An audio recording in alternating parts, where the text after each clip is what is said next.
Hello and welcome everyone to episode 144 of One Piece at a Time, the One Piece read-through podcast where we read and discuss 5 chapters of the One Piece manga each and every week. I'm your host, Derrick, and I'm joined by my wonderful co-host and freelance letterer at Shonen Jump, Brandon Bovia. How you doing, Brandon? I'm doing pretty good. I'm, of course, Brandon Bovia, letterer of manga like Kaiju Number 8, Dragon Ball Super, and, I feel like this aptly named Punk Hazard, because I feel like this podcast, we got the punk, we got the hazard. I'm not going to say which one of us is which. I'll leave that to you. But, hey, new archetype. Yeah, very much new archetype, and we are wasting no time with setting things in motion. Like, it feels like there's so many moving pieces already. This arc hits the ground running. And I kind of like, it feels like the exact opposite of Fishman Island in that way, where I just found it kind of meandering and confusing. This is just like, boom, bam, you're done. Like, we're in there. It's just like, okay, here's this plot element. Here's this plot element. Here's this plot element. It's like, oh my God. Yeah. And it doesn't dwell on any of, like, I feel like there's not a whole lot of depth we can go into any one element because there's so much and it's just one thing after the next. It's a mystery. That's the thing. It's like, yeah, it's very purposely keeping a lot of things away from the reader, even though it's in the Straw Hats, as it sets all these things up. And in some ways that is kind of similar to Thriller Bark. Yeah, I hadn't thought about it that way, but you're kind of right. I am quite curious what we're going to have to say as we get through this. And I know things of this arc, but I can tell you upon reading these, I forgot the dragon. There's other things I certainly forgot about this. One thing I didn't, but but yeah, let's get to it with chapter 656, Adventure on the Burning Island, where we get to check in on another aspect of Water 7 as the second sea train has been completed, the Puffing Ice, as in that's a great iceberg. name. Yeah. And I love, we've got Polly and Lulu, and I was forgetting his name until right now. It's Tilestone. Yes, the other guy in the background there. Yeah. I was literally looking at him just like, oh God. So yeah, good to see those guys again. I like how Paulie's it seems to have taken over the Rob Lucci role. Yeah, he's very much in the suit and whatnot. Yeah, very much so. Yeah, happy for these guys. Look at them; they're having a good time. Good for them. So we get into it, and we get just a much wider shot of our dragon. And yeah, Odie, you just pulled the dragon straight out of Dragon Quest. Yeah, it sure is. Dragon Quest and his monsters short. Oh, yes, that too. Yeah. And again, I think we talked about this at the end of last week, but I really do love that, like, out of all of the things we've seen, a dragon is where we're like, what? No, those aren't real. Yeah, that's and fittingly enough, I love the little detail of first panel, Usopp's booking it out of there. He's like, out. No, yeah. And then his dialogue balloon is like off, like going to him off screen and even looping over Luffy's, who's just sort of waiting there. God, that's so good. There's a lot of great comedy, and again, I can't blame Usopp because it's a freaking dragon. Yeah. All of the things he's freaking out about at this point are like, no normal person would be like, yeah, this is great. And of course, the Straw Hats aren't normal, so Zoro's just going in like, this is more like it. Like, Fishman Island, I was bored. Like. And Luffy is like, oh, he's laughing his butt off, and we get that gum jet bullet. And my first thought was, if you've read Monsters, you can't feel too much of a threat from this thing, because Zoro already beat. I'm blanking on his name. Was it Ryoma? Ryuma, I think. Ryuma, the main character of that, and Ryuma beat a dragon, and Zoro beat Ryuma. Granted, his soul was in another body, and maybe not up to the true snuff, but close enough that, especially after the time skip, that Zoro could probably handle this just fine. Yeah. And it's interesting that Luffy remarks that, like, he can't, the hide is pretty tough. So even with a jet bullet, and that, we saw at the end of last chapter that the dragon talked, and we see it again where, it senses a presence approaching. It's like, I don't remember these things talking, but that's certainly interesting there. Like, I was genuinely like, man, this dragon is talking. What's going on with this? Yep. I'm only noticing now that the balloons aren't actually leading anywhere. Yeah. It is cool to see Zoro like leap out of the way and see that ultra tiger hunt where he's taking it on, and great shot of him blocking the bite. Like this is certainly a much more involved fight than we got with Ryuma. Yeah, I love that Luffy just kicks the thing. That dragon is feeling it. Yeah. It takes off in the air, starts breathing down the fire. It's like, oh, you with those 7 warlords as well? Like, what? Yeah, not only that, it says poot. Yeah. I don't know what that's about. Oh, well, at this point, you're like, what on earth? Yeah, that's a little weird. But the plan is that Zoro's going to cut him in two and Luffy's going to knock it out of the sky. So Luffy leaps up, dodges the fire, rolls onto its back, and then sees a pair of legs sticking out of the dragon. Yes. So there we go. I was going to say that answers that question about the dragon talking, and you're like, wait, why is this pair of legs talking? And it's pooting because he's literally talking out of his ass. But he's like, hey, someone's stuck in the dragon's head. That's kind of the talking we're hearing right now. And the dragon starts trying to bite at Luffy on his back, and Luffy immediately has him bite his own wing and makes him crash. And as he's crashing, I love, again, Usopp stepping up. All Zoro has to say is just call out his name. Puts out the Trimpolia again, and Zoro launches up off of it, uses his one sword style, EI, Death Lion Song, and beheads the dragon just like Ryuma. And it's like, that's cool. Yeah, I was going to say, this is so monsters. I dig it. I'm so glad we read that. Yeah, I feel like, and that was my first time reading it, so it's like adds an extra little bit of context, I think, to this scene. Mm-hmm. But this is the Straw Hat crew. We're eating this thing. Yeah, of course. It feels like they tried to eat each and like everything on their way to and out of Fishman Island. So yeah, and eat your heart out, delicious in dungeon. Yeah. Oh man, I wonder what dragon meat tastes like. Indeed. We actually leave those guys at this point and go back to the ship. And Sanji's doing normal thing, coming up with some crepes to feed everybody. And he goes out to the deck and everybody's asleep. It's like, oh wait, gas! I need to get out. Oh gosh, I already breathed some in. I gotta warn the others with the portable snail, and he passes out before he can say anything. Yeah, and then we see these guys they almost look like astronauts almost. A bit, yeah. They're definitely wearing like gas suits and whatnot, and have the gas suits. Yeah, like when I see these guys, like it feels almost like classic monster movie, right? Like it feels. There's something very kind of classic sci-fi seeing these guys. It's kind of unlike anything we've seen, I feel like, in One Piece so far. It's like the look of them is very different, but they're, you know, they count up like the humans, the humanoid metal man, and one pet. Tie them all up. Yeah, notably not counting Brook. no count of a skeleton. That'll come back to bite them. Oh yeah. But they're like, oh, we can offer these guys up to master because, you know, nobody cares about pirates going missing. They're in trouble, and we get back to the group and it's like, okay, kill the dragon. Let's pull out this guy's body who's somehow stuck in the dragon. So let's let him get in out there. And Luffy pulls so hard that it rips him in half. Yeah. There's only like a torso and below. Yeah, and not only that, the legs get back up on their feet, and like this guy's huge. Yeah, he is tall. It feels like this half of this person's body is like as tall as the rest of the Straw Hats. Very much so.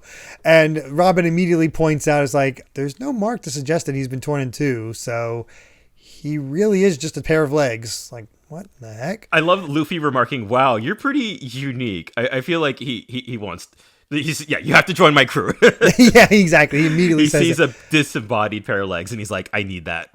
I don't know how they're hearing this stuff though. Like, is he literally talking out of his butt? Because spoilers for later in later chapters, we see his torso and his torso doesn't talk. He can feel his torso moving, but it doesn't talk. There is an answer to that question.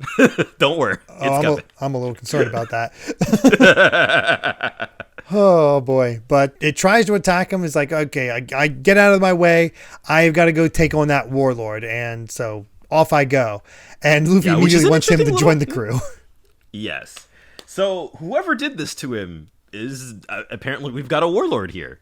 Indeed. And it's like, yeah. And I'll be honest, I actually was in the dark about who could have done this to him.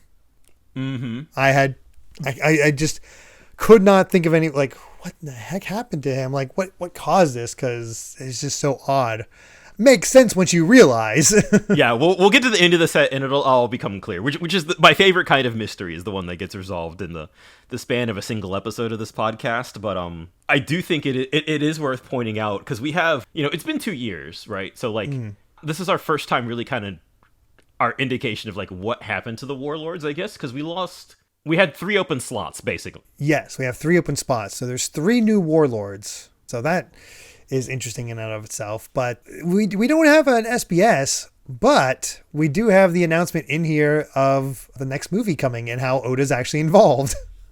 Yeah, which is wild. Yeah, because we'll be watching that before the end of this arc. Like right before the end. Like the arc is going to be almost over, and we'll have to watch that. And I do like the Oda's very casual about. He's like, he just kind of describes, "I'll never work on a movie again." He's like, seriously, I thought it was gonna kill me, but then like he sort of gets approached with a proposal, and then he sort of like accidentally becomes more and more involved. Just like, oh, this part's not so good. Oh, you should probably change this or that, and it's just like, oh boy. Yeah, and then it was like, oh, we want to use this character. Well, then I have to think of what would happen after the 2-year time skip. But, oh gosh, that's it. Okay, fine, I'll just do it. Yep, basically. That's fun. That's a fun little detail. To actually see the movie was announced at this point. I feel like we don't often... We only kind of hear bits and pieces of, like, where we're at sort of in the real timeline of, like, oh, when's the next movie coming, blah, blah, blah. So it's kind of cool to kind of hear about it this far ahead of time. I also like that Oda's now he has to consider, oh god, what are so and so characters going to look like in the time skip? Because that stuff is actually canon information. I think the movie, if I'm remembering correctly, I think that movie does actually have like this is this character's first appearance or very close to it. Oh, okay. Well, that'd be interesting, because the next movie is Z. Yeah. And I can't remember if I've seen that one or not. I don't I feel think so. Maybe I have. I can't remember. Okay, yeah. I'll be interested when we get there. Yeah, definitely. But let's go ahead and move on to chapter 657, Severed Head. A bit dark, but we also get to see how the Frankie family's doing. They're actually spreading out the Galley Law companies. They're part of them, for one, and they're sort of spreading out the influence as they're actually in the gourmet town of Pucci, which is the first we've seen it. And they're there to they're at the Zombi Union of the Galley Law Company. They're for ship buying, repairs, and dismantling. I love that Zombi. He hasn't abandoned the fishnets entirely, but he dresses a little more conservatively, and I love whatever's going on with like the roller skates. Like, God, they're so weird. I love them. It totally makes sense why they're Frankie's bros. Yes. Let's get back to it and see Punk Hazard. And Luffy is excited because he was able to attach the torso to his back to become a centaur. I love this. This is so one brain cell. It just I love the legs are just like, I'm caught on something else. What is happening? And Luffy's like, hey, you have to give up because I ate a dragon. Now I have dragon power. And so Usopp's like, okay, it tasted good, but you're going to eat most of this, so you're going to need to carry it. I'm not carrying this. Yep. Yeah. I love even, Robin's just like, it's kind of tasteless, that you've attached another man's leg to your butt. I guess it is, but it also is kind of funny having her saying, well, that's the thing. It's funny her saying it because what is her power? Oh my God, you're right. Yes. Okay, so she's a little offended. Maybe, but it's also like it's rather like I wonder if that's the reason for the pause. That's rather tasteless of you, Luffy. It's like realizing, like, wait a second, I might be a hypocrite. Yeah. You know what? That's great, actually. I don't know. I might be didn't think reading about it into that that, way, but it is funny to yeah. think about. Yeah.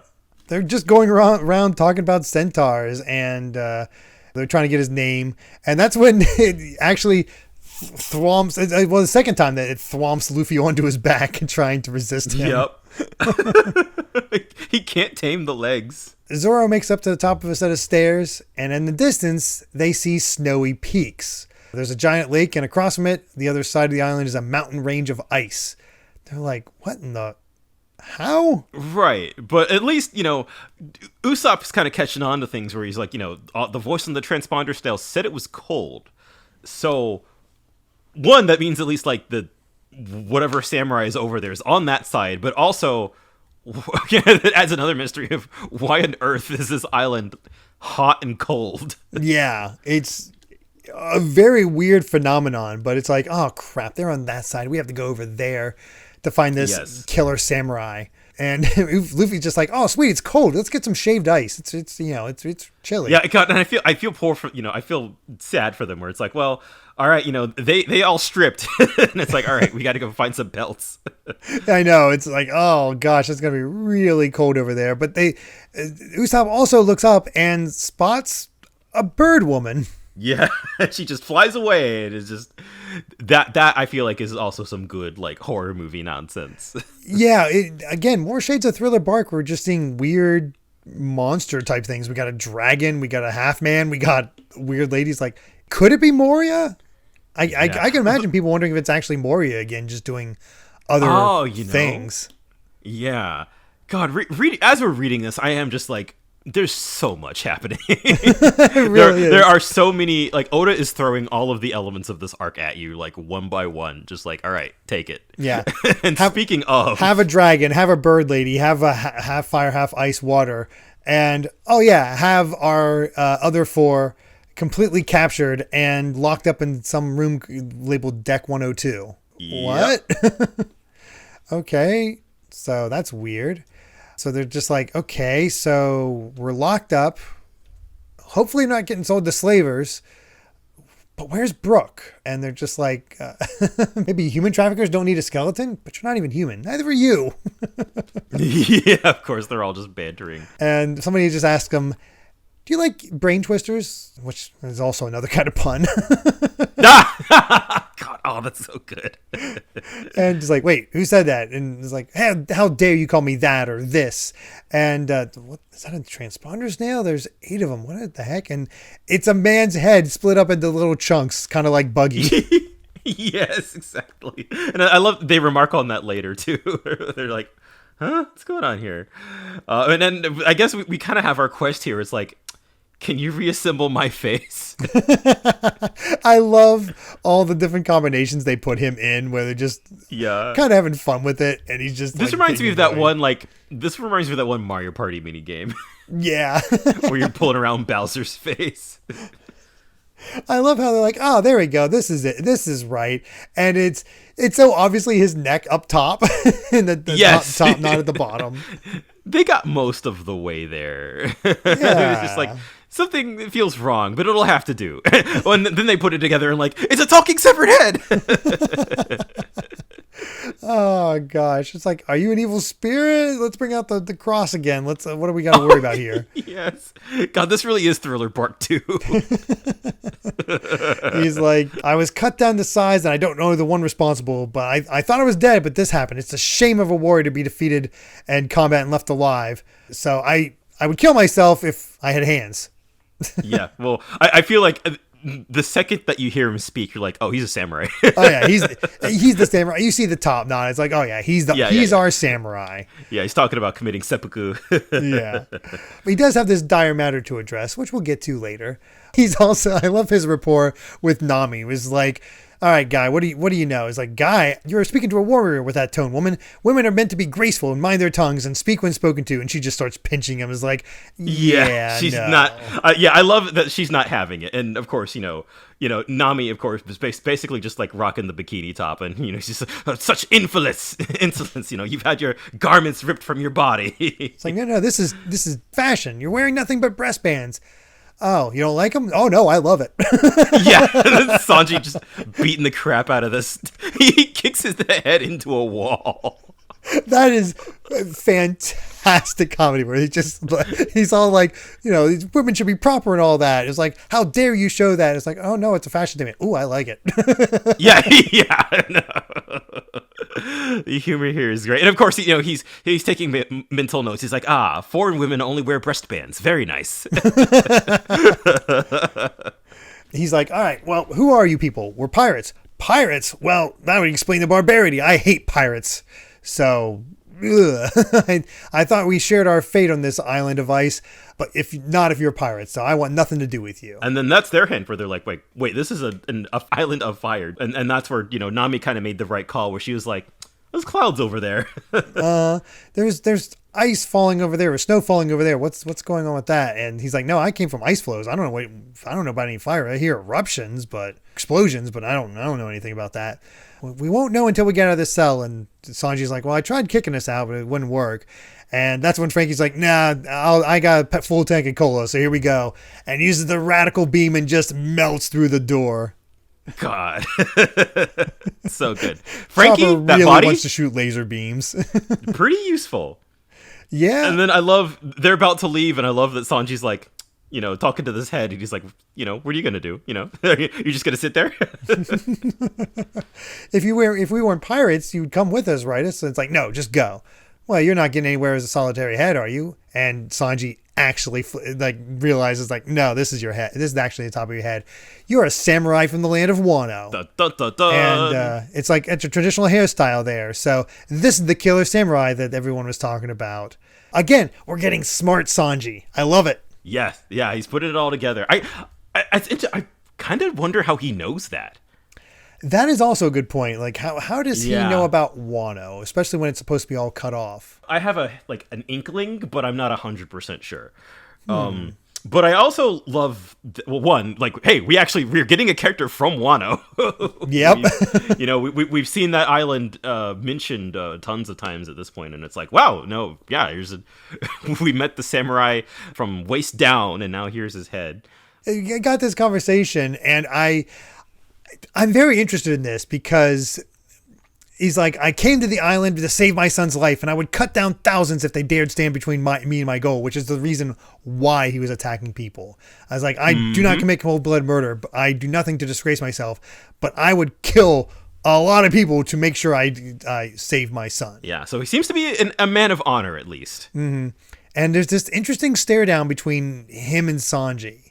And that's when the masked guys, the suited guys show up, start shooting at him. I was like, all right, well, we got to go. And Sanji decides to take him. He's like, I'll be responsible for him. Like, something clicked there for Sanji, it feels like. But then they get through a door and discover giant kids and a giant baby in a basket. Like, what in the world? This arc is bonkers. Yeah. We've been here for 3 chapters. And we got just one weird event after the other, and it's just, what is happening? Yeah, it feels like we just got the samurai thing, and it's just like, oh, giant babies. All right, cool. Sure. Honestly, it was like, oh, what's next? That's right, yeah. You want the answers about what's going on. It's moving really fast. Like, it's going from thing to thing to thing, just bam, bam, bam, bam, bam. We do have an SBS, but there's nothing of real note in it, except for the actual artwork. I love the fact that the 10-year-old secretary already has fan art. Yes, it's adorable. Poor iceberg, she's just looking at the stack of papers saying SBS. Yeah, that's really creative. Yeah, the thing he hates most.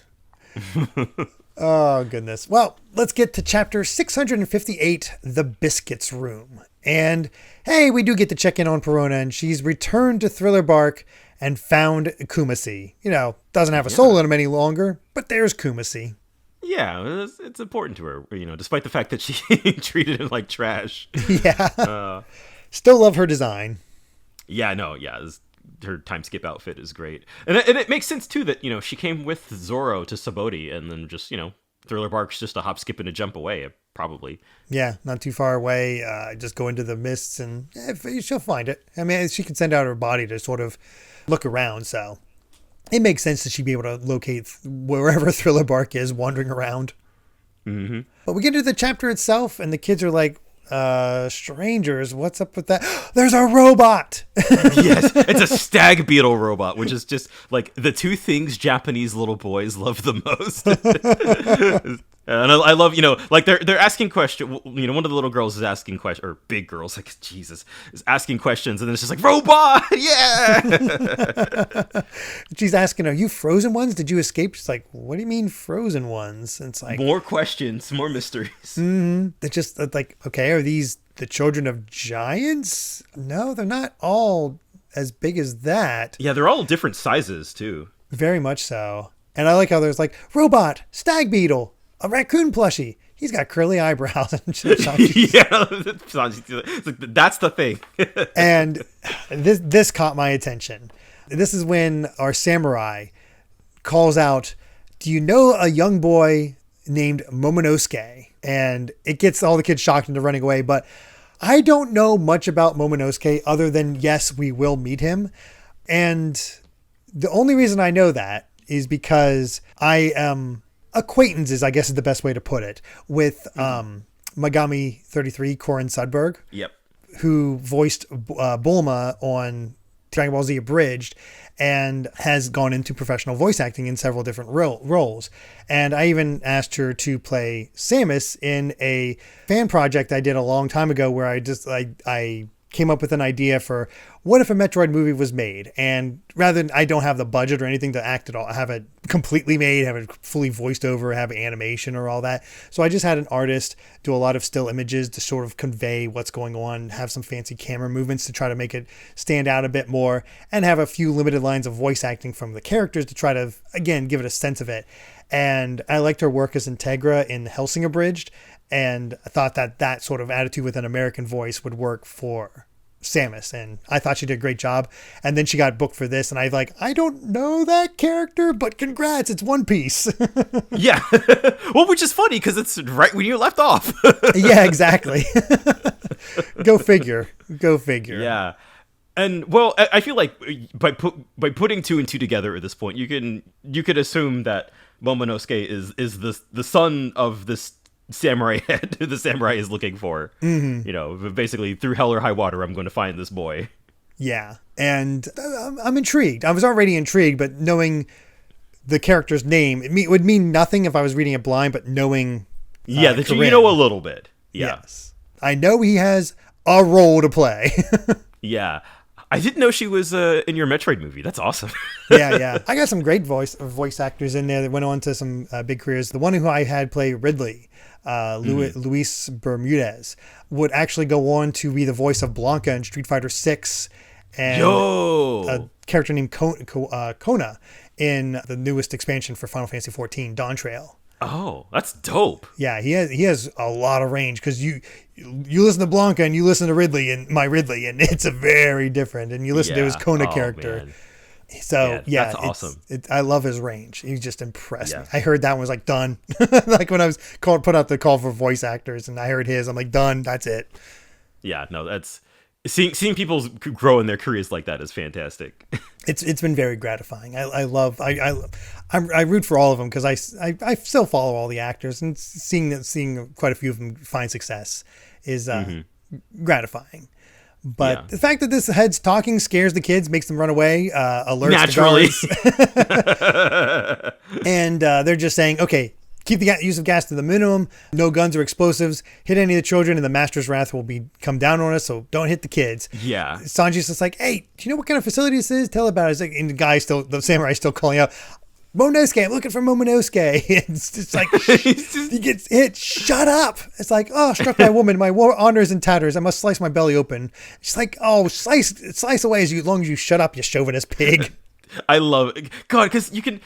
I feel like now that we know that, like, Wano is a closed-off country, very much like Japan at a point in time in history, And it's just like we're just going through all of like the samurai cliches, and here we have a man out of time who is just like, oh, you are from a different era entirely. And I love this moment. I love how the kids just attached to Frankie because they're like, "Hey, Mr. Robot, did you come from outside the island?" It's like, "Yeah, I'm a cyborg, not a. Do you have a ship? Yeah, I got the Sunny. It's the greatest ever. Save us, please." And it's like, huh? Oh, okay, so that we got a little bit of a twist now. That poor Chopper assuming this isn't a nursery school. It gets Chopper's attention because they're like, "We're not sick anymore. Everyone's all better." It's like, wait, sick with what? We just want to go home. Please help us. And Nami's like, what is this all about? The guy in the suits was like, no, kids, those are bad people. So come over here. We're going to put them to sleep. You'll be safe. And the kids start running off. And Nami's like, we're on the run. We got to go. I'm sorry. Like, then come back and save us later. We've never been outside, but the island doesn't have any towns or anything, right? No one's coming to save us. And I really want to see my mom and dad. So please come back and save us if you can. This is where things, the implications start getting dark. Oh, yeah. It's like, these children are not, this is not their home. No, this is, something's going down. And just like, should we take him with us? It's like, no, we don't even know where we're going, but there's a tragic hunch here from Frankie. He's already starting to cry. Yeah. And well, I love that, like, everybody's kind of like, oh man, what do we do? Everyone's kind of hesitating, and just Nami immediately taking action. Let's save the children. No, we're saving these kids. Yeah. And, Sanji's, like, got excuses. We just met them. And then I love this moment from Nami where she's like, these are children crying to us for help. Like, we cannot turn our backs on them. And that is just, I feel like that is such a perfect moment for her. Yeah. I think she sees a little bit of herself. Very much so. Yeah. There's definitely that element to it. Nami doing this immediately, Sanji's of course going to go with it. And they're ready to just start firing at the kids as well. And that's when Sanji steps in and is like, no, done. And that they all break in and get the Kung Fu point from Chopper, which somebody clarified this in the comments. A Kung Fu point, I believe, is a combination of arm point and leg point. Okay. That's why my count was off on his transformations.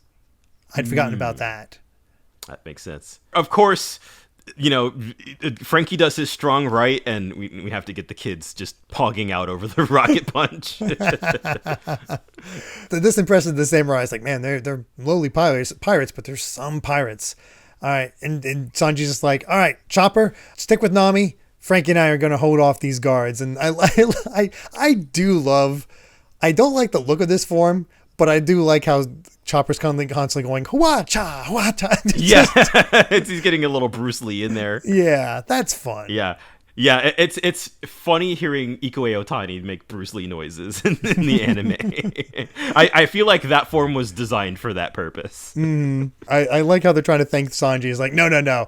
I'm only doing this because of Nami. The fact that she's sticking up for you actually makes me hate you. So get out of here. Yeah, well, no, but thanks, Curly, man. He's such a tsundere, God. This section's full of a lot of really great character moments. Oh, man. We then get a bit of a hint at who this master could be. They're just sort of this weird goop, but a different kind of goop than Caribou. Yeah, it's like floating. Yeah. And it's obviously a person with a devil fruit. We don't know anything about him. But they do seem to be smart because it's like, okay, this door was built to absorb all shocks, yet these burns, who are these people? I thought Vegapunk was the only one who could produce laser technology. So it looks like a pacifista. And it's like, that makes sense. Frankie figured out Vegapunk's technology. And that this person noticed that's a really cool connection. There's some kind of scientist if they know that, or, have some sort of background, because they made a door that's supposed to absorb all shocks, and it withstood Sanji's kicks. Yes. And the other kind of wrinkle going on here is that apparently the G5 is hot on the trail, and they're just like, drive him away, use poison gas. Like, we can't kill Navy men. It's gonna, that's gonna raise suspicion. Whoever is here doesn't want people to know that they're here. Yeah. And then we go to the bird lady, which, I just think Harpy was and I think she even has Harpy or something close to it on her shirt. We'll see it in full later, because I remember this. Her shirt says happy, which Oh. is it's a pun because it's pronounced, happy harpy, in Japanese. It's a pun. It makes sense. And all she says is like, do you see them? I'm about to take them down, 4 intruders and all. And she's like listening in on things. I don't know who she's I think she might be listening in on the master, or I don't know if she's getting introduction. I'm not entirely sure either. Oh, wait, no. She's talking to somebody else. Do you see them? And then whoever she's talking to is like, I'm about to take them down, 4 and all. So she's not fighting. She just got somebody else to do it. Okay. So somebody's getting sent after Luffy's group. Got it. Yep. But they're actually talking to Brook. It's like, wait, you're all alone? And now you're surrounded by snow and ice?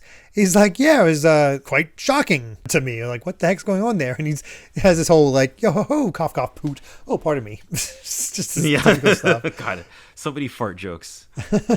But somebody was trying to steal Sunny's cargo, and he woke up in time to defeat them already. So that's cool. We have Brook just naturally protecting the Sunny. That's awesome. Yeah. Although I do find it like, if you weren't asleep, you could have prevented all of this. Yeah. I guess he got affected by the gas as well. They passed him over because they thought he was just a dead body. That seems to come in handy a lot. Yeah, it does. And he basically is like, okay. Basically, Brook's like, well, I'm quite lucky. And Robin says to him, so the enemy thinks they got all of us. Do you see any buildings or people around? It's like, oh, yes, you're quite right. Here's some buildings in the distance on this mountain. None of them look like restaurants, though. God. Yeah, no, now that we're getting kind of a better look at this place, this really is just like uninhabitable. Yeah, nobody could really live here at all. Meanwhile, Luffy's fighting centaurs. Kinda.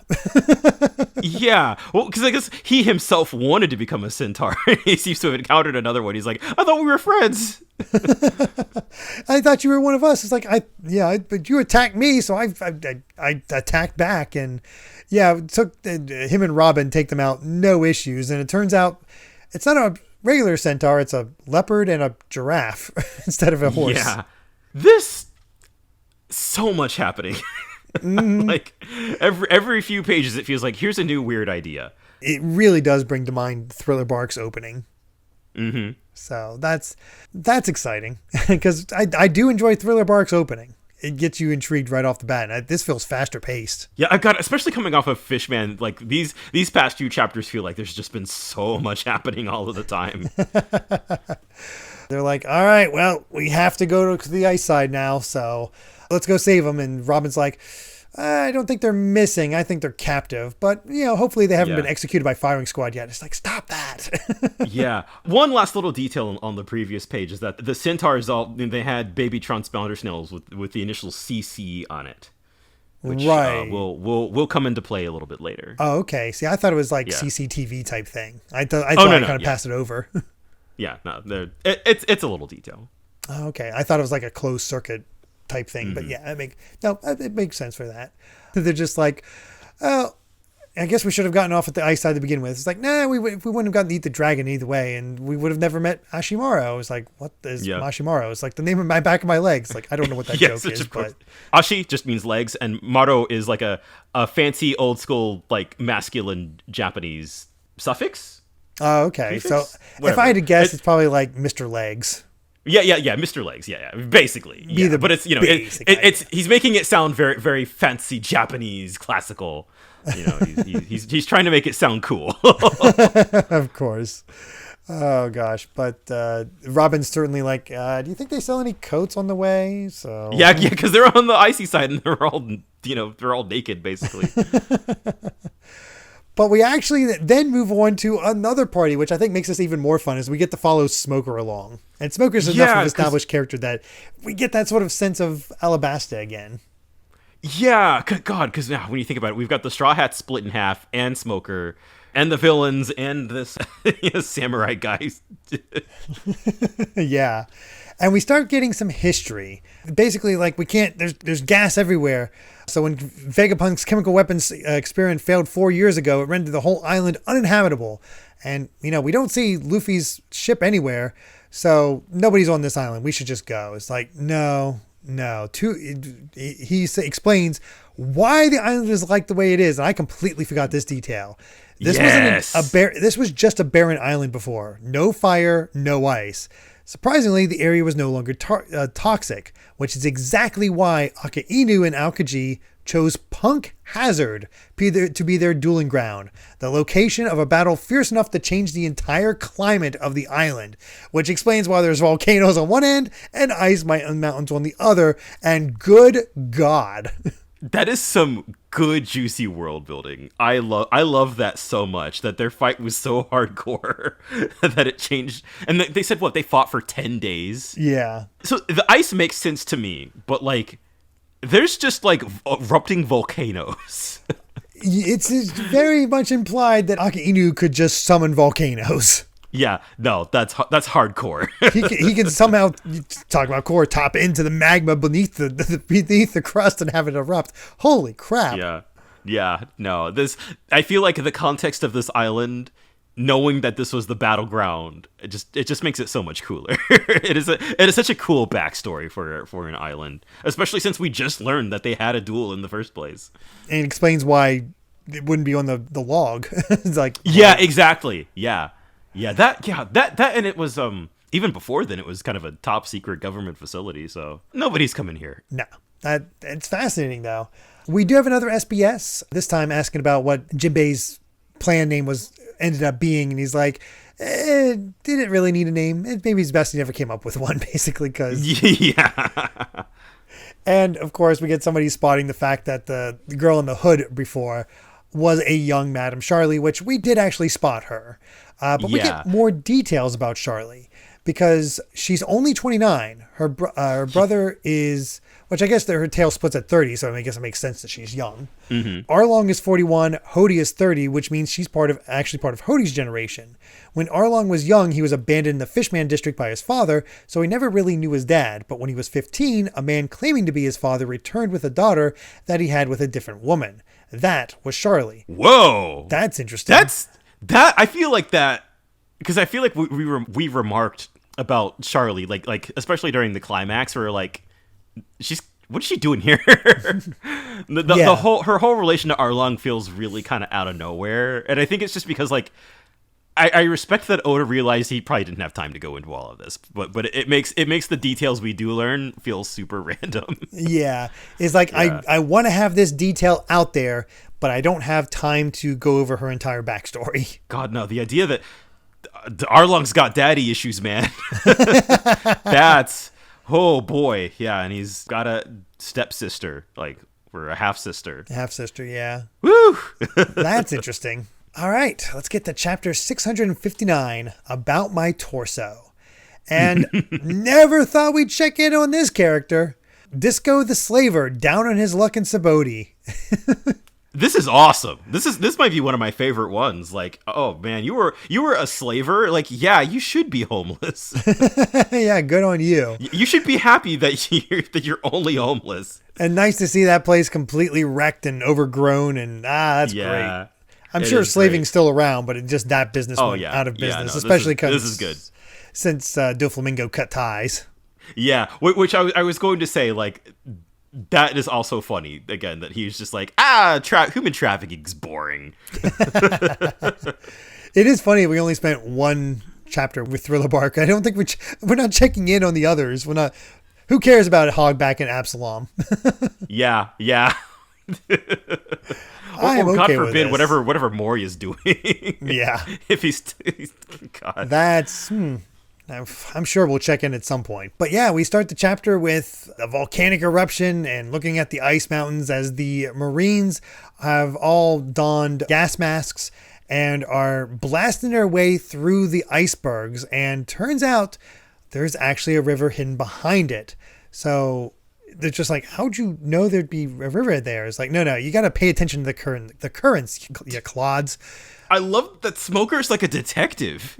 Yeah, he's so smart. Also love the detail of him still smoking his cigars through the gas mask. That can't be healthy, but I guess if he's smoke, it's, oh man. It's just like, okay, there's something up with that. The problem isn't the fact that there's a river, it's whether the iceberg blocking the river was natural or artificial. boss. It's like, wait, you think people live here? You have to keep a gas mask on all the time. But they're like, no, the person on the transmission did say the name Punk Hazard. And no, we're gonna just continue on. Like, don't question us. We got a hunch. We got to take a look. Yeah, this arc. Now that I'm seeing the characters just kind of break down the information they do. No, it really is like a mystery. Mm-hmm. I love that. Like, just really figuring out what is going on. And I'm sure Thriller Bark had the same idea behind it. Although I think I forget how long it took for it to reveal its secrets. Mm-hmm. I'm not 100% sure. And maybe it's affecting me more because I genuinely don't remember the full reveals. Yeah. So this is all new, or more or less new. Yeah, it's more new than not. Don't really know where it's going. So that definitely adds an appeal to just like, all right, what are we doing here? To break it down, like the goopy thing, I know what he looks like. I forget his name, the master. So. Yeah. Luffy's team has made it to the central lake to get to the other side, but because of the mixture of the hot and cold, it is extremely windy. So they got to find a way to cross. And and Zora's just like, oh man, I gotta wash off the sweat. I'll just take a swim. It's like, no, don't do that. No. Yeah, and then of course, Robin and Luffy can't swim. So I love the little thought bubble. Robin's little thought bubble of her and Luffy just like riding on Usopp and Zoro. It's super cute. Yeah. Oh. And Usopp just goes like, all right, if you're determined, just leave it to me. Green Star, Bodhi Banana, Fangrass, and hey, he made a banana boat. Yeah. Oh wait, he did two separate ones: Bodhi Banana and Fangrass, and yeah, that's how he could get used as an oar. So I'm sorry for all of the like video game references, but like this stuff feels like Great Plateau Breath of the Wild type stuff. It kind of does, yeah. Yeah. I like the explanation. It's like, no, the closer you got to the center, the more useful plants I found. So it's like, hey, if I could survive that gauntlet for 2 years, there's literally no crisis I can't handle. And I love that he's genuinely proud of it. That's adorable. Again, I'm trying to take note of this because I'm very curious how Usopp's character is handled now that he has grown more brave and competent. And we're seeing that competence, but it's just stuff that is overwhelming. His first natural instinct is still to run, but if he needs to back up his friends, he's not like, I don't know. Yeah. It's a really tight line, and I feel like so far, it doesn't feel like his character growth is being undermined. In a way that, and again, like my first time through, that's kind of how I felt for a lot of this time skip stuff. But like so far, I actually think it's really, really well done. For sure. As they are heading away, one of them is just like, wait a second. And he threw a boulder at him. It's like, hey, do you want to join my crew after all? I was like, stop recruiting. Yes, every little weird guy you see. And he blows a horn just saying, hey, boss, the intruders are coming to your side. Take them out. And it's like, boss? And like, oh, these were the guys that are getting sliced up by the samurai. And it's cool to see them kind of putting its elements together. We got a little bit of an army of centaur people. I find this interesting because I think is this the last we see of this group for the rest of the set? I believe so. That's a heck of a cliffhanger to see just this giant guy and a bunch of centaurs, one of which is definitely a woman. Yeah. And I love the big one in the back says like, oh, one of them has a katana. That must be the guy cutting down our men. It's like, that's a samurai. She's like, oh no, Zoro. Yep. So that's intriguing. And it's like, it's interesting in of itself, but I gotta say, I actually am more intrigued by what's going on with Nami's group. Yeah. We do get confirmation that this was Dr. Vegapunk's former laboratory. Nami and Chopper are leading the kids away. The kids are all behind Chopper. And Nami's just like, okay, where should we actually go? All the while, Sanji and Frankie are just easily taking out all of these guys. Frankie's having the time of his life. And they're basically like, okay, we're just going to use poison. The kids are gone. Let's just use poison. It's like, oh, no. Take off your masks, and then you can enjoy the poison too. Yeah, Sanji kicks off one of their masks. Like, it's just here at this point, like in this kind of phase of the arc, like I'm like all of the Straw Hats are kind of getting something to do. I love that. And so this stuff's been really fun. Of course, it immediately convinces them, like, okay, do not fire the gas. It's like, wait a second, why are these guys looking like rams? And so now I feel like things are starting to come together, right? Where we've got ram people and we've got centaur people, but like the bottom half are all different animals. Yeah, it's like we're getting animal combinations. But what does that have to do with the giant kids? I do actually remember what these are all about separately. I have no clue. Yeah, and I have no guess. Yeah, and I love meanwhile the samurai here. Oh god, this is gonna be tricky. I know the samurai's name, and like this whole episode, I have been almost name dropping him, and I'm like, no, not yet. I have no idea what his name is. Just the samurai. He's sitting here just making all these funny faces, like his torso is, as we see on the next page, locked in a duel with Brooke. Which Brooke has a rough time with Wano samurais. Yes, he does. And that's just something common. And Brooke is just like, okay, why is a torso fighting me? Are you a ghost? Why do I just do this? I was only going to make a snowman. And this torso holding itself by its hand as it's fighting with the other, giving him a bit of a run. And like, he's tough and I'm scared. And you get to see this guy's skill about how he's able to do this. But Brooke does try to take him down with his Abade Kudroi, which is pretty impressive looking, but the samurai's torso is able to dodge it. And then he gets ready with how he situates himself to use 2 swords. And that's cool. Yeah, like you're starting to get the feeling like this samurai might actually be kind of impressive. I mean, they do say the samurais are what keeps the other countries away. Yeah, and the world government at that even. They're like, no, we're not going to mess with those guys. So Brooke is like, I'm out of here. I'm not fighting Torso. That's weird. You're scary. Get away. Yeah, and of course I love that. Yeah, again, we've seen his legs, and he can talk out of his legs somehow, but his torso is completely silent during this entire sequence. Very curious but in the meantime, this master is seeing G5 just destroy all the icebergs and getting closer and closer. It's like, wait, do they know something? Why are they being this resistant? They're going to be at the lab soon. And of course it's Smoker. All right, hide all the ships. How should we react? There isn't supposed to be anybody on this island, so don't let him see you, and I cannot emerge either, which means, and I didn't understand what that meant at first until the end of this chapter. Smoker's group gets there, and they're like, there's no gas. It seems like somebody doesn't want us here. They figured it out.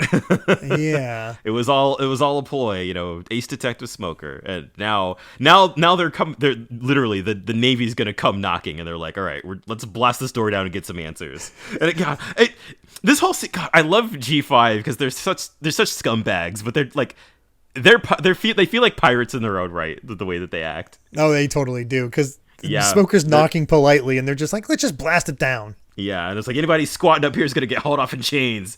Come out and get what's coming to you. And they open the door, and the last person I would have ever expected, because again, I didn't realize who did that to the samurai, but it's Trafalgar Law, who has become a warlord of the sea. And not only that, he has a former bounty of 440 million berries. He increased his bounty to higher than Luffy's.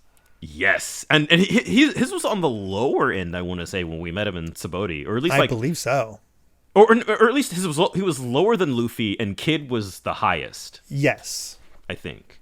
I think Kid was the second highest. I don't remember exactly. I think it was Kid that was the second highest. Okay. Luffy was still highest. Yeah, but there you go. We've now learned we have 3 open slots for the Warlords. Law became one of them, and I love this reveal so much. Where he's like, "This is my mansion now. What do you want?" Also, I don't think there's a lot of changes in the time skip for him. Not really. I mean, his drip is like off the charts. Oh, I love that coat. Yeah, he's about the same, and I think now that we know that Law is here, and you see that just like that grin on his face. You're like, oh, he's up to something. Why is he working with this master? What is up with that? And I also love, again, just the sort of the contrast of like the G5 is like, all right, come out, get what's coming to you. They're like, oh God, it's Law, and they'll start running from the door. Yeah, because it turns out in order to become a warlord, he sent 100 pirate hearts back to headquarters. This guy's a freak. And we just end with Smoker going, "This island is off limits, Law. That includes government men." Then it applies to you too. Yeah, just like, ooh, that's dude, down. I did not think we would be getting like, oh, Law and Smoker of all characters interacting, but like, dude, I adore. I feel like you're about to find out why Law is such a beloved character starting with this arc, because I feel like you didn't get to see him a whole lot before like he was in Sabaody a little bit, of course he saved Luffy, but like now he's here on his own with his own motivations, and he's just doing his own thing, and he's ready to tell Smoker to piss off.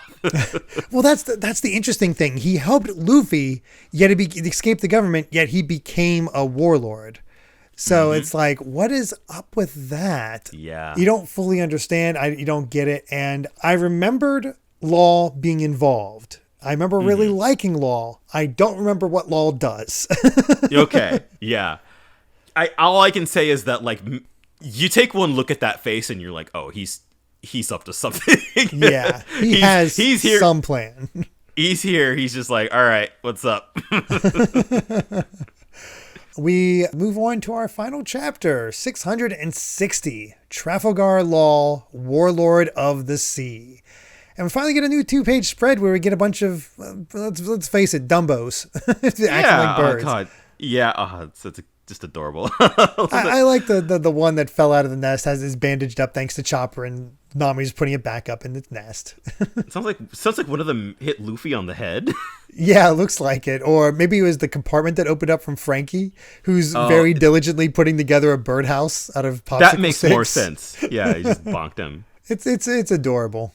Yeah, it's great. Well, let's get into the chapter itself with inside Punk Hazard's laboratory, where they're still running with the kids, and Chopper's trying to figure out, like, okay, what's with this sickness? And they're like, so it takes a year to cure your disease, but you look perfectly fine. Well, my mom and dad asked some people to cure my sickness, and those people brought me here. So your parents told you to go to this place and get better? No, I was playing outside, and these people showed up and said my parents wanted me to come here. I didn't even get to say goodbye.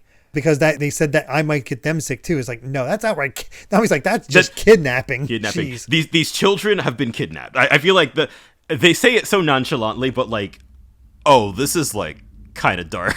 Oh yeah, this is a straight up child abduction. Yeah. Poor Chopper here, of course, is just like, oh, you were taken away without getting to see your parents. It sounds like you were really sick. Yeah, it was. But I like Nami being like, okay, it's past the year they mentioned, so let's have you examine them. I think we can discover the truth if we get a chance to. And I love again that Nami here is kind of, she's like the number one advocate for the kids here, and I think that is going to be kind of her role throughout this arc. Which I'm totally down for. I like this new side of this protective side of Nami. Yeah, you don't really get to see her like this too much. Not really. Yeah, they come to a dead end, and Chopper just hot-traws through it, and they open it up, and it's like, wow, you've got a lot more powerful. It's like, just like, yay, raccoon. like, I'm not a raccoon, but you look like one. You're right. Even he realizes this form is ugly. And then, of course, as soon as they get out there, it's like, oh God, it's cold. Chopper, give me your fur. It's like, I can't take it off. Yeah, he likes it. He's like, ooh, this is like home. Right? Yeah, because he was, Drum Island. But man, this is where things I feel like starting to get from just bad to worse, where the kids are scared to go through, right? Because like, I mean, we only see it in darkness for a bit, but we came here through the first day, like, look around you, and it's just basically looks like a bunch of frozen corpses, frozen prisoners. It looks like they're all wearing stripes that look like, well, prisoners. Yeah, again, just more mysteries, but like, I feel like we can probably definitively say that whoever these are not good people, right? Like, no. they're kidnapping kids, and we just and freezing people to death. Yeah, and I think it's even freakier to see them frozen underneath. Yes. Yeah, no, these kids are rightfully horrified. Well, Nami and Chopper are also horrified. And it's like, wait, you're supposed to be the ones helping us. Don't leave us behind. But that's when we go back to Sanji, and Frankie is like, okay, we've sealed off the corridor. You just need to hurry. I sense a scream coming from Nami. I think she's going to confess her undying love to me. Yeah, of course, yeah. It seems like the guys in the suits were literally just like goat people. Yeah, they're satyrs, essentially. Yeah. And the samurai is immediately going like, okay, put me down, go, I will stay here. My boy was not among the children we freed. He might be in a different room, so I'm going to stay here. And it's like, how will you get there? If I drop your head, I'm leaving you to die. I don't want that over my conscience. It's like, I'm only here to rescue my son. Well, then just say it. Say that you want me to help look for my body. It's bound to be around here, right? I'm never going to beg a pirate for help. I would rather die. However, I love that he's beefing with a head here. It's pretty great. Yeah, and he's just like, if you wanted to look for my body, I would not persuade you against it. Sanji's like, I've had enough of this. And Frankie's like, hey, you're the one that brought him along. It's you lost the argument the moment you took him out with that cell with us. It's like, no, I was so stupid for feeling sympathy for him. I don't want to help him anymore. Or Sanji's his sense of duty is breaking down, and then the samurai just starts trolling him. He's just like, if you wanted to transport an entirely defenseless head, I would not argue with you. What do you say? And then he just beats the crap out of him. Exactly. He just beats him up. It's like, okay, I should watch my tongue. Yeah, his rapport with Sanji is great. Yeah, no, they hate each other. It's great. We go back to the Navy and Law, and they play the recording of what they heard from Luffy. So they're like, okay, it puts it right here. So what's up with this? You know Luffy, because you helped him at Sabaody 2 years ago and getting him out of there. So what's the connection? Are you helping him again? And Law just says, no, falsified SOS messages. That's something Navy does a lot. So I'm not. Yeah, I love that. Robin mentioned that, and I love that he's like, Law's in on it. Yeah. It's like, no, just show me the lab. It's like, no, it's my vacation home. So no, stay out. You abandoned the island. Why can't a pirate like me do what I wish with it? I'm the only one here. If Straw Hat makes his way here, I'll hunt him down for you. Is that all you wanted? Leave. That's when all of a sudden we hear the scream. It's like, oh, the frozen ones were so scary. But hey, there's a door. We can get out. Wait, what's that? Oh, and no. Here comes Chopper bursting down the door. And they're outside. And that poor Nami in just a pants and a brawl top, bikini top, out in the cold. Yeah. Oh, and what I love about like the conversation with Law and Smoker, or just like, I didn't know Luffy's here. Like, I don't like. Legitimately, he's just like, I don't have anything to do with this. Piss off. And then here comes the Straw Hats running in from behind. He's just like, oh my god. It's so cute because Nami's freezing. The kids are cheering. They're all riding on top of Frankie, who's turned his legs into like a little car. So they're riding on him and singing a song. Frankie's good with kids. It's adorable. I love that. The samurai and Sanji are completely embarrassed, and it all ends with even Sanji and the samurai doing the super pose with a boom behind them. And the G5 guys really are the reader in this scenario. He's just like, I can't even describe how weird this is. It's just a raccoon, a bikini in winter, giant kids, a robot, and a severed head. I must be dreaming. And if looks could kill from Law at this point, because Nami and Chopper just like, wait, I remember you're the one from the Sabaody. Are you the one who locked these kids up? You're not getting them back. Yeah. Law's whatever he was up to, he's like, oh my god. It's just like, I love it. Yeah, it's so great. And it's like, oh, I wondered what villain we'd run into here. And it turns out to be Smoker and, oh, a cutie of a companion. It's like, Tashiki's like, wait, what? I feel like now that we have had our parties meet, it's just like, oh god, this is just chaos incarnate right now. Especially because they're all on opposite sides. It's wonderful. Yeah, and they're like, all right, let's turn back. Let's find a different exit. Like, we're like, wait, I thought the Navy were the good guys. Like, nope, Yeah, no, yeah. It's like, good point. Go with them. It's like, no, they look like gangsters. Which is fair. It's like, okay, we've got the Navy here, but like they're the most pirate-like of the navies. It's like they're not really here. Yeah, and a lot of Smoker's just like, so much for being alone. He's like, I'm just as shocked as you. He's like, all right, let's get out of here. Let's go. And Tashiki's immediately like, okay, we've got to capture the Straw Hat crew. Minds were so blown we didn't do anything. So let's do it. It's like, and Smoker's immediately like, no, stop. And Law's like, oh, this is exactly the kind of complication I didn't need. So he uses his room and lifts up the ship completely with his room. He's gotten stronger. Yes. Holy crap. We have seen him dismantle body parts before, but here he is just like he took the G5 ship and like turned it upside down in midair. And it's impressive. Like, holy crap, Law, you got an upgrade.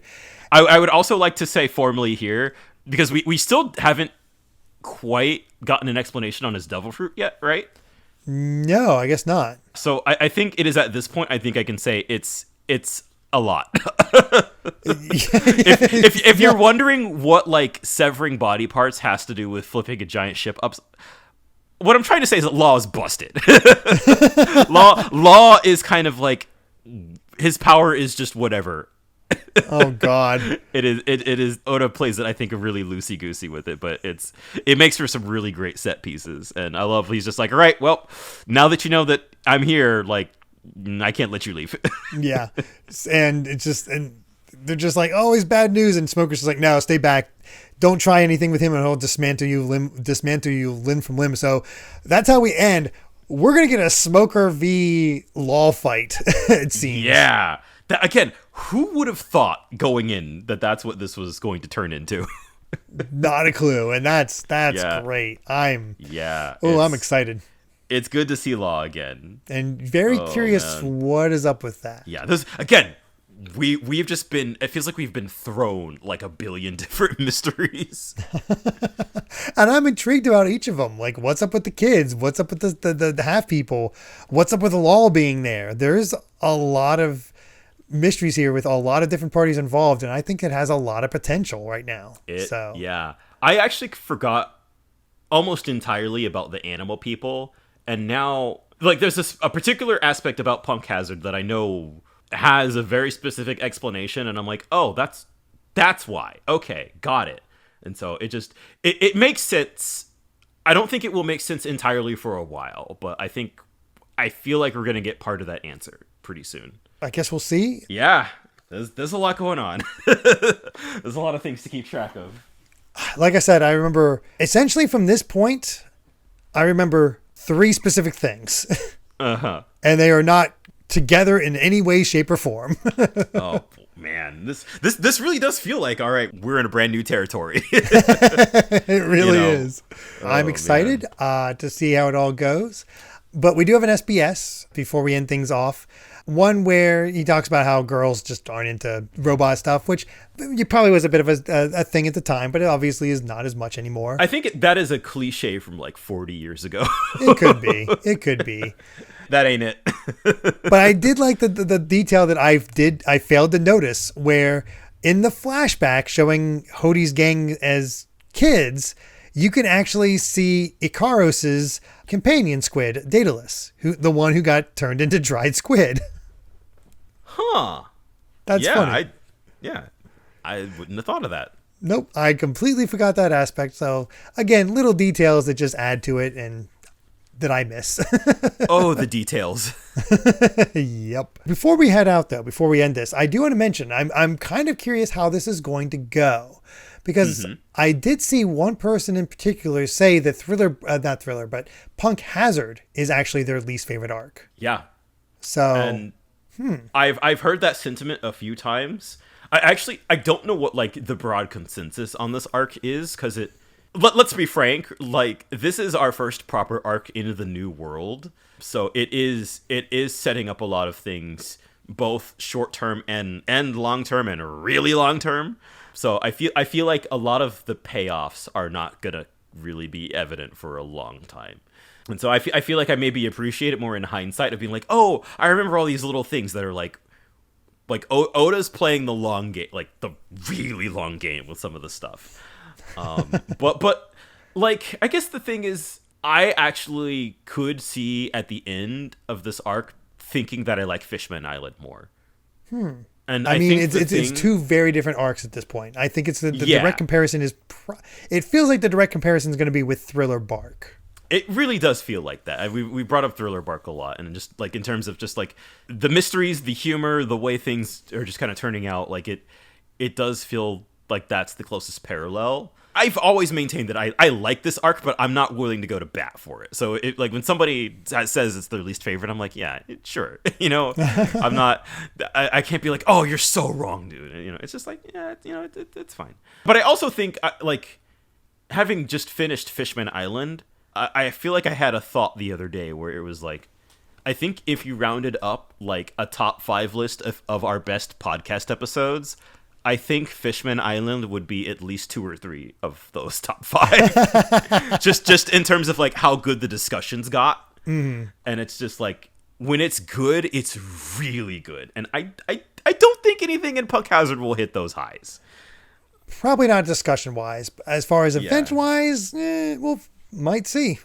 We might see. Yeah. I would say, like, if you have calling it low expectations is maybe not quite where. Well, that's the thing. I'm going into the rest of this One Piece from now on with no expectations. Like I really do reset myself, and I'm just going to experience it as I feel. So you will hear my genuine thoughts on all these things, where I've heard elements of story arcs in a very broad sense, one particular thing for each upcoming one, but it's so broad that I have no real opinion on it. So yeah, and I can verify that. There's a lot of and One Piece is so good about like the nitty-gritty details, especially with this particular podcast format. So like I feel like with the ability to dive in, I'll be really interested to see how you feel about things going forward. Like I think having sort of like tempered expectations and just sort of experiencing it as it comes. I think even 5 chapters a week is way better than trying to get through it weekly. Because I was by this point I was weekly for this entire arc. I was reading it week to week. I was as well, and I also it's like I'm enjoying this, but it'd be nice to stockpile a bunch again, which I guess I have done. Yeah, I would say there you go. Just about 10 years worth at this point. Amazing. Yeah. Well, with that, I believe we've said all we've wanted to say about chapters 656 to 660 of One Piece. Thank you so much for listening, and you can find more of my ramblings and stream VODs over at BitNerd Games on YouTube, or BitNerd with an underscore at the end on Twitter, and also BlueSky without the underscore. And Brandon, where can everyone find you at? I am Brandon Bovia on Twitter and BlueSky, talking about anime, manga, games, and my job. And, I think Trafalgar Law is a cool fella. And I can't wait to see more of that guy. Same here. I definitely enjoyed him when we met him. So he's definitely intriguing, and I want to know more. So we'll see. And if you'd like to help us out more, you can support the podcast over at patreon.com/Derrick Bittner. That's DerrickBitner to listen to the next episode ad-free 3 days early. And make sure to return next time as we discuss chapters 661 to 665 of One Piece. So until then, my friends, bye. Remember to take life one piece at a time.